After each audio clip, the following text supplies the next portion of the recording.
Cada tarde, a las 6 en punto, don Rafael se sentaba en el mismo banco del parque. No hablaba con nadie. No miraba el teléfono. Solo esperaba. Los niños corrían, las parejas reían, el mundo seguía.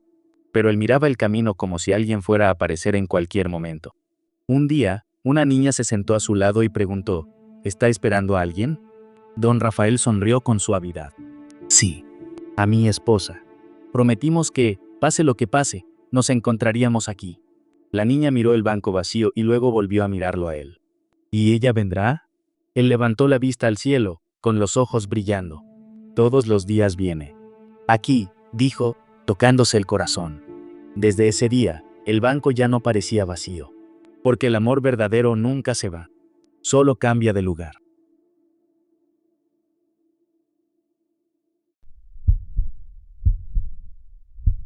No volvió llorando. No corrió hacia la puerta. No gritó su nombre. Volvió. En silencio. La tarde estaba quieta. La calle igual que siempre. Hasta el árbol frente a la casa seguía en el mismo lugar. Se detuvo ante la puerta. Levantó la mano. Y la bajó. Dudó. Como si la casa ya no la reconociera. Empujó despacio. No estaba cerrada. Entró. El aire olía igual. Los muebles en su sitio. El reloj marcando el tiempo como si nada hubiera pasado. Pero el silencio era distinto, más pesado, más definitivo. Avanzó lentamente.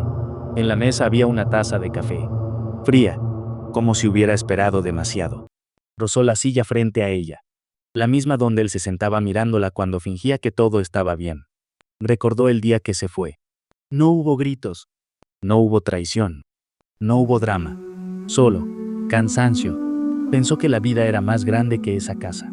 Más grande que un hombre que volvía temprano y le preguntaba cada noche, ¿de verdad estás bien? Ella siempre respondía, sí, pero no lo estaba. Quería ruido, quería velocidad, quería algo diferente al silencio seguro que le ofrecía. Un día cualquiera hizo su maleta y dijo, necesito encontrarme. Él no la detuvo, no levantó la voz, no suplicó, solo dijo, espero que lo logres. Y la vio irse. Ella estaba segura de que podría volver cuando quisiera. Pero el mundo afuera no era como imaginaba. Las luces eran más frías, las risas más cortas, las promesas más ligeras. Todo era intenso, pero vacío. Y cada noche, cuando el ruido terminaba, su recuerdo volvía. Su forma de escuchar, su paciencia, su manera de quedarse. No era aburrimiento, era paz. Y la paz a veces se entiende demasiado tarde. Por eso regresó. Ahora estaba ahí, en el mismo lugar, pero algo había cambiado. Vio un papel bajo la taza. Lo tomó con manos temblorosas. Leyó en voz baja. No siempre se puede volver al lugar que decidiste dejar. Te amé de verdad, pero me cansé de esperar. El mundo no se rompió. No hubo gritos. No hubo castigo. Solo una verdad simple. Él ya no estaba. No porque dejara de amar, sino porque aprendió a amarse primero. Se sentó, miró la casa una última vez. Entendió entonces, el amor no siempre muere cuando alguien se va. A veces muere cuando alguien decide volver demasiado tarde. Se levantó, caminó hacia la puerta. Esta vez ella la cerró, y comprendió que no había perdido solo a un hombre. Había perdido el único lugar donde le estaban esperando de verdad. El teléfono vibró. Una vez. Y luego, silencio. Ella lo miró sin abrirlo. Sabía quién era. No necesitaba leer el nombre para sentir el peso en su pecho. 3 años juntos. 3 años de promesas pequeñas y despedidas grandes. Él nunca gritaba, nunca rompía nada. Solo desaparecía cuando más lo necesitaba. Y siempre volvía, cuando ya era tarde. Ese día, ella escribió un mensaje. No puedo seguir esperando. Lo leyó, lo volvió a leer y lo dejó en borradores, porque a veces el silencio duele menos que la verdad. El teléfono volvió a vibrar, esta vez más insistente. Ella respiró profundo, miró la ventana.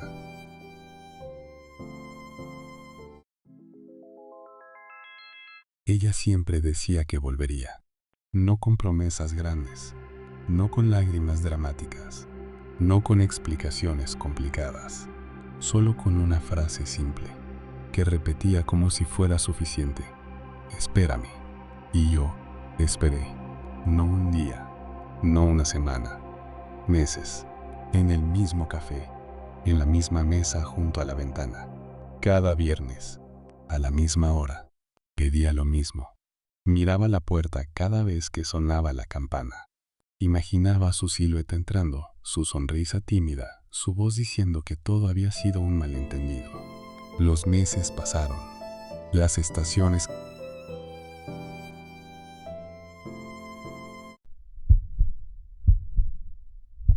No volvió llorando. No corrió hacia la puerta. No gritó su nombre. Volvió. En silencio. La tarde estaba quieta. La calle igual que siempre. Hasta el árbol frente a la casa seguía en el mismo lugar. Se detuvo ante la puerta. Levantó la mano. Y la bajó. Dudó, como si la casa ya no la reconociera. Empujó despacio. No estaba cerrada. Entró. El aire olía igual. Los muebles en su sitio. El reloj marcando el tiempo como si nada hubiera pasado. Pero el silencio era distinto, más pesado, más definitivo. Avanzó lentamente. En la mesa había una taza de café, fría, como si hubiera esperado demasiado. Rozó la silla frente a ella, la misma donde él se sentaba mirándola cuando fingía que todo estaba bien. Recordó el día que se fue. No hubo gritos, no hubo traición, no hubo drama, solo cansancio. Pensó que la vida era más grande que esa casa, más grande que un hombre que volvía temprano y le preguntaba cada noche: ¿de verdad estás bien? Ella siempre respondía: sí, pero no lo estaba. Quería ruido, quería velocidad, quería algo diferente al silencio seguro que le ofrecía. Un día cualquiera hizo su maleta y dijo: necesito encontrarme. Él no la detuvo, no levantó la voz, no suplicó, solo dijo: espero que lo logres. Y la vio irse. Ella estaba segura de que podría volver cuando quisiera. Pero el mundo afuera no era como imaginaba. Las luces eran más frías, las risas más cortas, las promesas más ligeras. Todo era intenso, pero vacío. Y cada noche, cuando el ruido terminaba, su recuerdo volvía. Su forma de escuchar, su paciencia, su manera de quedarse. No era aburrimiento, era paz. Y la paz a veces se entiende demasiado tarde. Por eso regresó. Ahora estaba ahí, en el mismo lugar, pero algo había cambiado. Vio un papel bajo la taza. Lo tomó con manos temblorosas. Leyó en voz baja: no siempre se puede volver al lugar que decidiste dejar. Te amé de verdad, pero me cansé de esperar. El mundo no se rompió. No hubo gritos. No hubo castigo. Solo una verdad simple. Él ya no estaba. No porque dejara de amar, sino porque aprendió a amarse primero. Se sentó. Miró la casa una última vez. Entendió entonces: el amor no siempre muere cuando alguien se va. A veces muere cuando alguien decide volver demasiado tarde. Se levantó. Caminó hacia la puerta. Esta vez ella la cerró. Y comprendió que no había perdido solo a un hombre. Había perdido el único lugar donde le estaban esperando de verdad. El amor no siempre se va con gritos. A veces se va en silencio. Ella lo esperaba todos los días. En el mismo parque, en el mismo banco, a la misma hora. No era una promesa escrita. No era una cita formal. Era simplemente costumbre. Y el amor vive de esas pequeñas costumbres. Él llegaba tarde. Siempre tarde. Decía que estaba ocupado. Que el trabajo era pesado. Que el mundo no se detenía por nadie. Y ella sonreía, como si entendiera. Pero nadie preguntó cuánto cansa esperar. Los días pasaron. Las estaciones cambiaron. El mismo banco. La misma hora. El mismo silencio. Ella no reclamaba. No discutía. No exigía nada. Solo esperaba. Y esperar también es amar. Hasta que un día el banco quedó vacío. Él llegó, como siempre, tarde. Miró alrededor. Revisó su teléfono. Pensó que quizá estaba retrasada. Se sentó. Esperó unos minutos. 10 minutos. 20 minutos. Pero esta vez, nadie venía. Y en ese silencio entendió algo que nunca había querido entender. El amor no se cansa de golpe. Se cansa poco a poco. Se cansa cuando no lo escuchan. Cuando siempre tiene que esperar. Cuando siempre tiene que comprender. Miró el banco vacío y por primera vez sintió miedo. No miedo a perderla, miedo a que ya la había perdido. Recordó todas las veces que dijo, mañana. Todas las veces que creyó que el tiempo estaba de su lado. Pero el tiempo nunca está del lado de quien no cuida. Ella no se fue enojada. No cerró puertas. No dejó explicaciones. Simplemente dejó de esperar. Y cuando alguien deja de esperar, ya se fue hace tiempo. Él entendió demasiado tarde que no perdió a alguien cualquiera. Perdió a la única persona que lo elegía todos los días. Y el banco siguió ahí, igual que siempre, pero ahora estaba realmente vacío.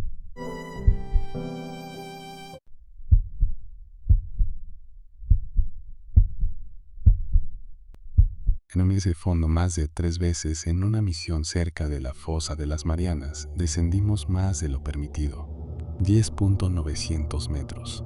La oscuridad allí no es ausencia de luz, es ausencia de dirección. La cámara comenzó a fallar. Sombras que no estaban, y luego estaban. El contador de profundidad se detuvo en un número extraño, 10.913, aunque seguíamos bajando. En el reflejo del vidrio apareció algo, no en el agua, dentro de la cabina.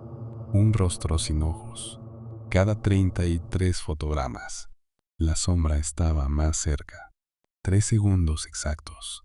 Cuando revisamos el audio, escuchamos respiración. Desde el interior, la señal se perdió. La cápsula fue encontrada días después, flotando, vacía. Durante la inspección del casco frontal hallaron algo pequeño adherido al vidrio, una rana abisal. Uno de los marineros confesó después que la había llevado en secreto como amuleto. Está prohibido llevar animales dentro de la cápsula. Cuando la sombra apareció en el reflejo, recordó la rana. Pensó que la cámara la había captado. No dijo nada. El informe oficial concluyó: reflejo más distorsión, más rana pegada al vidrio. Caso cerrado. Pero hay un detalle que nunca apareció en el informe. La rana encontrada en el vidrio estaba adherida por dentro, desde el interior de la cápsula. Y si vuelves a leer esta historia, notarás algo. Nunca mencioné que alguien hubiera visto la rana al inicio.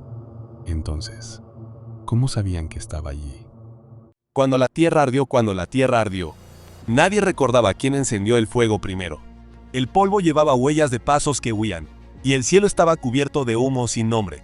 La tribu de la luz y la tribu de la sombra. Años de tensión silenciosa. Miradas frías en el mercado. Historias sembradas en la mente de los niños sobre el enemigo. Entonces, en una noche sin luna, una flecha atravesó la oscuridad y cayó en la tienda del jefe de la tribu de la luz. El jefe no murió, pero la sangre que cayó en la arena fue suficiente para despertar un fuego antiguo. Al amanecer se alzaron las banderas. Al mediodía cayó el primer joven. Al anochecer, nadie recordaba la verdad. La tierra se convirtió en grito. Las madres lloraban. Los ancianos gritaban, ¡venganza!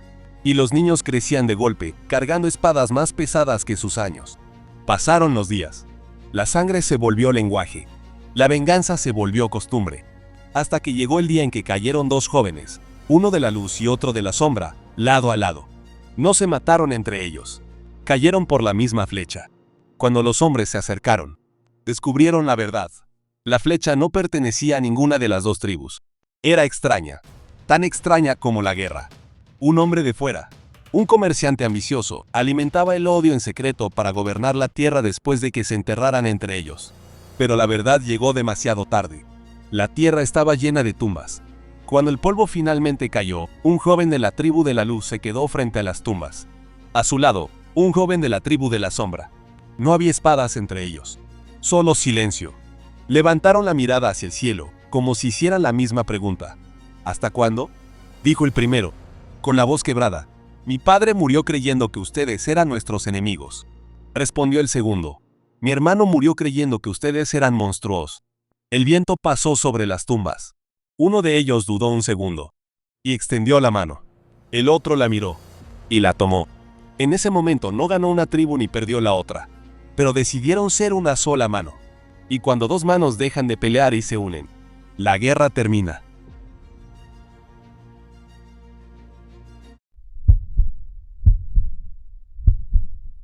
La inteligencia artificial no llegó haciendo ruido, llegó en silencio. Primero, solo ayudaba. Un software nuevo, más rápido, más eficiente. En un mes, hacía el trabajo de 5 personas. En un año, cerraron departamentos completos. Los primeros en caer. Entrada de datos, cajeros tradicionales, soporte básico, traducción simple, trabajo repetitivo, trabajo predecible, porque los algoritmos no se cansan, no duermen, no dudan. Después llegaron los autos autónomos, las fábricas automatizadas, las oficinas casi vacías. Y la pregunta empezó a escucharse en todas partes: ¿mi trabajo será el siguiente? Pero aquí está la verdad. La inteligencia artificial no destruye el futuro, destruye la rutina. Mientras unos empleos desaparecen, nacen otros: ingenieros de IA, analistas de datos, especialistas en automatización, creadores que saben usar la tecnología. El problema no es la máquina, es quedarse quieto mientras el mundo cambia, porque la inteligencia. La luceta Q nunca se apagó. Cada noche, a las 10 en punto, ella encendía la luz del balcón. 3 años, sin faltar una sola noche. Los vecinos pensaban que esperaba a alguien, pero no era esperanza, era culpa. La última vez que lo vio, discutieron por algo pequeño, nada que pareciera final. Ella dijo una frase que todavía resonaba en su cabeza: si te vas, no vuelvas. Él salió. Esa misma noche, hubo un accidente. La policía vino al día siguiente. Hablaron de un cuerpo, de una caída, pero ella no quiso escuchar los detalles. No preguntó, no fue al funeral. Prefirió creer que estaba enojado, que volvería tarde, que la luz lo guiaría a casa. Por eso la dejaba encendida, cada noche, la misma hora, hasta que una noche, alguien tocó su puerta. Era un hombre del cementerio. Le entregó una pequeña caja. Dentro, un reloj roto, detenido exactamente a las 17, la hora de la caída. El hombre bajó la voz. Señora, el accidente no fue en la carretera. Señaló el edificio. Fue aquí. Silencio. Ella miró el balcón. La luz seguía encendida. Y entonces recordó, sus manos empujando en medio de la rabia. Un segundo, un impulso, un grito, oscuridad. Porque a veces, la luz no se queda encendida para quien se fue, sino para quien nunca aceptó que fue ella quien lo dejó caer. Si esta historia tocó tu corazón, no olvides compartir, comentar, activar la campana y dejar tu like.